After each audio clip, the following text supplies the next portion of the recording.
They hurt you, they betrayed you, they underestimated you, and right now you think the best way to get back at them is to prove them wrong, to make them pay, to show them what they lost. But let me tell you the truth, revenge is not about screaming louder. It's not about wasting your life trying to get even. The best revenge is not what you do to them, it's what you do for yourself. Because nothing cuts deeper than seeing the person they tried to break refuse to stay broken. The best revenge is not about hurting others back, but about focusing on your own growth and success. And this truth is one of the hardest lessons to accept when you've been wrong. When someone betrays you, disrespects you, or underestimates you, your first instinct is to fight back, to show them pain equal to what they caused you. But here's the thing, when you spend your time plotting ways to get even, you're not actually punishing them, you're punishing yourself.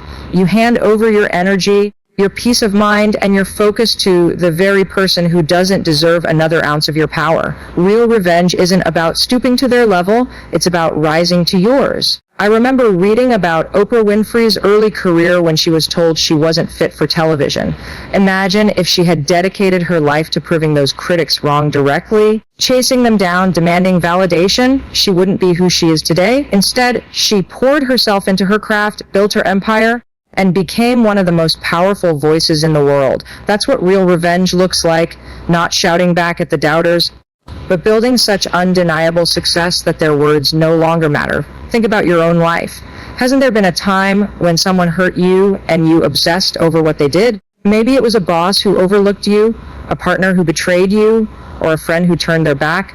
Did replaying it in your mind make you feel stronger? Or did it keep you stuck in the same cycle of pain? Now imagine if you had taken that same energy and used it to learn a new skill, to improve your health, to grow your business, or to deepen your character.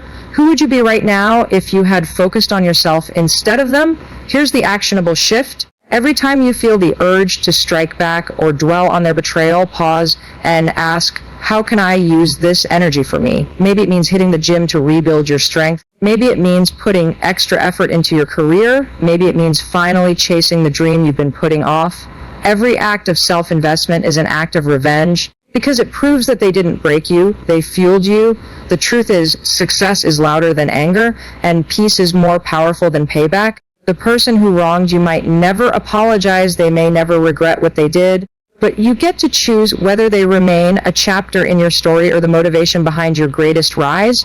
You don't win by dragging them down, you win by climbing higher than they ever imagined you could.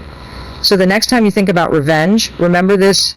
The greatest payback is not what you do to them, it's what you build for yourself. When you hold on to anger and resentment, you're not punishing the person who hurt you, you're punishing yourself. It's like drinking poison and expecting the other person to get sick. The truth is, most people who have wronged you aren't thinking about you anymore. They've moved on, they're living their lives, maybe even forgetting the damage they caused, while you're left replaying it in your mind like a broken record. Who's really suffering in that scenario?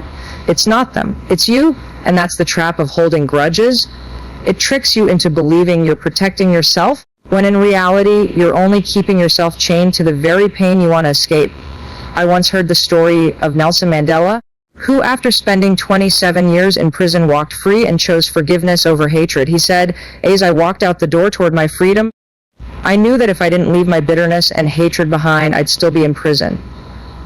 Think about that for a moment. A man robbed of nearly 3 decades of his life could have justified anger, resentment, and even vengeance, but he chose to release it because he knew the weight of carrying bitterness was heavier than the pain of what had been done to him. How many of us, though, are still holding on to things much smaller? An insult, a betrayal, a rejection, and letting it dictate our happiness? Imagine this in your own life. Maybe it was a friend who betrayed your trust, a partner who broke your heart, or a boss who never recognized your effort. How many nights did you lie awake replaying what they said or did? Did that mental loop bring you closer to healing? Or did it keep you trapped in the same emotional prison? When you hold on to anger, you give that person free rent in your mind. Every day you carry that grudge, they win twice, once when they hurt you, and again every time you let it replay. So why let them win? Why let them own your peace? Here's the practical shift every time anger rises up. Recognize it for what it is, a signal, not a solution. Anger is meant to alert you to injustice, not to be a lifelong companion. When you feel it, breathe and ask yourself, Do I want to keep carrying this, or do I want to set myself free? You can choose to redirect that energy into something that fuels you instead of drains you. Write it out in a journal, exercise it out at the gym, or pour it into building the life you deserve. The paradox of forgiveness is that it's never really about them. It's always about you. Forgiveness doesn't mean what they did was okay. It means you refuse to let it have power over your life any longer. Anger keeps you stuck in the past, but letting go sets you free to create a future on your terms. Isn't that the kind of revenge worth choosing? Pain can either become the reason you stay broken or the reason you rise higher than ever before. The difference lies in what you choose to do with it. When someone hurts you, betrays you, or dismisses you, you can let that pain define you, or you can let it refine you. Think about athletes who were told they weren't good enough, like Michael Jordan being cut from his high school basketball team. He could have quit, believed the story others wrote for him, and faded away. Instead, he used that rejection as rocket fuel, practicing harder, pushing further, and building a career that redefined greatness. His pain became the foundation for his legacy. Doesn't that show you that the very things meant to break you can be the things that build you if you decide to use them differently? Consider your own life. Maybe someone walked away when you needed them most. Maybe they laughed at your dreams or doubted your abilities. That moment left a scar, didn't it? But what if instead of seeing that scar as a reminder of weakness, you saw it as a badge of strength? Every hurt you've survived proves you're capable of rising again. And when you channel that energy into building, into creating, into growing, the pain no longer owns you, it fuels you. Isn't it more powerful to let their betrayal push you toward the version of yourself they never believed you could become? I once knew a woman who went through a devastating divorce after 20 years of marriage. Her husband left suddenly, shattering her sense of worth. At first, she was consumed by anger and grief, replaying every conversation, every lie. But eventually she asked herself, do I want to let this define me? Or do I want to take my life back? She started working out, went back to school, and pursued the career she had put on hold for decades. 5 years later, she was thriving, not because the pain vanished, but because she refused to let it bury her. Her success was the ultimate response to the heartbreak. Isn't that the sweetest revenge? To rise so high that those who doubted you have no choice but to watch from below. The truth is, pain is energy, and energy always seeks direction. If you feed it into resentment, it will eat you alive. But if you feed it into purpose, it will build you stronger than you ever imagined. The hurt can be your excuse, or it can be your reason. Every setback, every insult, every wound can either keep you chained or become the spark that sets you free. So when you think of the people who hurt you, don't just ask why it happened, ask how you can use it.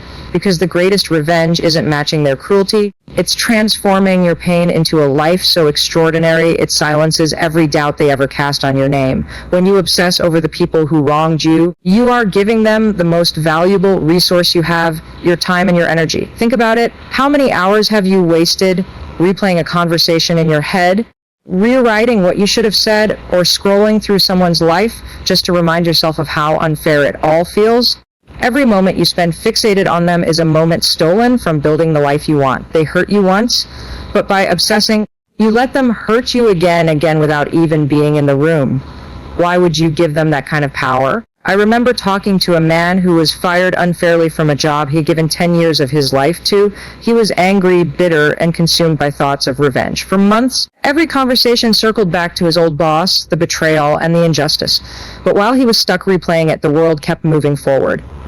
Eventually, he realized that the more he obsessed, the less he lived. He wasn't working on his skills, he wasn't pursuing new opportunities, and he certainly wasn't happy. The day he decided to stop obsessing was the day his life started moving again. He began networking, launched his own small business, and slowly built a career on his own terms. Looking back, he admitted the obsession delayed his progress far more than the betrayal itself ever could. Isn't that true for so many of us?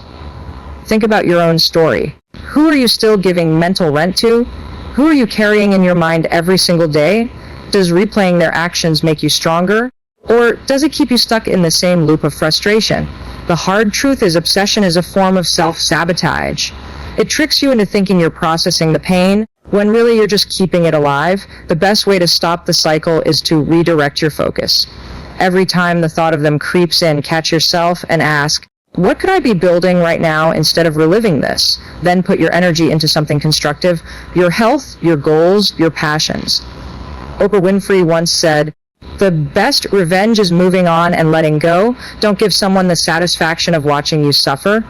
That's not just a quote, it's a roadmap. The energy you waste obsessing could be the very fuel that transforms your future.